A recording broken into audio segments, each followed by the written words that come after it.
manevi olarak katılması, ülke olarak katılması başlı başına bir ihanet olarak değerlendiriyorum.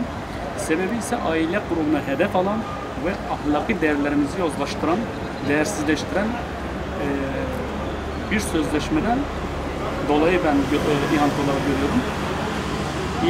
Sözleşmeden de feshedilmesi de gayet gurur verici ve sözleşmeye dayanarak çıkartılan kanunların da revize edilmesi olumlu sonuçları doğuracaktır. İstanbul Sözleşmesi'nin feshedilmesi bizler için mutluluk verici bir olay. Çünkü bizi biz yapan, bizi farklı kılan değerlere sahip çıkmamız gerekiyor diye düşünüyorum.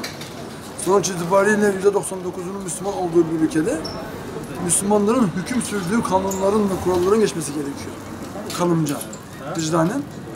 Tabi böyle olunca Batı'nın dayatması veyahut da İslam'ı bilmeyen insanların bu tür kanunlara dayatması açıkçası vicdana ters bir konu. Dolayısıyla bizi biz yapan, bizi farklı kılan değerlerimize sahip çıkmamız gerekiyor. Bu İstanbul Sözleşmesi değil de bence çok daha farklı, hani kültürümüzü ayakta tutan, bizim değerlerimize değer katan kanunların çıkması gerekmekte. Kadınlar zaten bizlerin başımızın tacıdır. Bizlere Allah'ın bir emanetidir. Dolayısıyla kadın dediğiniz zaman bizim aklımıza Hazreti Ayşe'miz gelir, Hazreti Fatma annemiz gelir, Hazreti Hatice annemiz gelir. Dolayısıyla biz kadının zaten ne olduğunu, kadının ne kadar değerli olduğunu çok iyi biliyoruz. Dolayısıyla bizleri kimse kalkıp da burada hani kadın hakları veyahut da bir şey söylemeye veya bir şey öğretmeye kalkmasın. Bizler çünkü kadına olan sevgiyi elhamdülillah Peygamber Efendimiz'den öğrendik. Bütün sivil toplum kuruluşlarının, bütün derneklerin yıllardır bu çağrıyı hükümete, devlete yapılmasına rağmen bir türlü bu konuda adım atılmadı. Nihayet yani geç de olsa bu konuda adım atılması sevindiricidir. Aileler adına, toplum adına güzel bir gelişme olarak değerlendiriyorum şahsen. Zaten bu kanun, bu sözleşme güya kadına yönelik olan şiddeti azaltılması ya da yok edilmesi adına getirildi.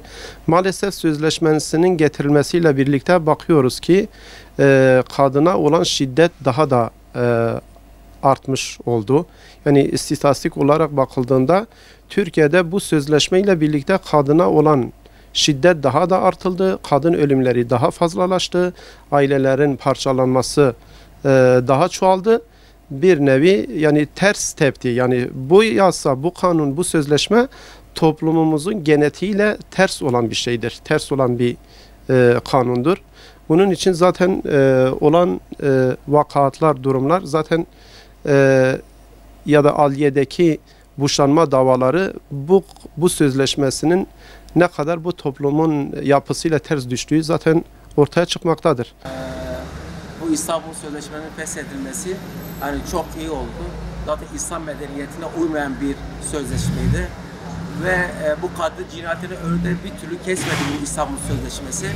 Keşke İslam olarak, Müslüman olarak İslam'ın temel şartlarını biz ön şeyde bulundurursak biz daha böyle hayatı daha güzel bir nasıl diyeyim, İslam'ın bize verdiği huzurdan dolayı daha güzel bir yerlere getirilebilir. Ama ne yazık ki İstanbul Sözleşmesi diye bir şey çıkarttılar ve onu da bir neyi dayatma diyemeyelim de yani bir neyi şey yaptılar. Yani feshedilmesi çok iyi oldu.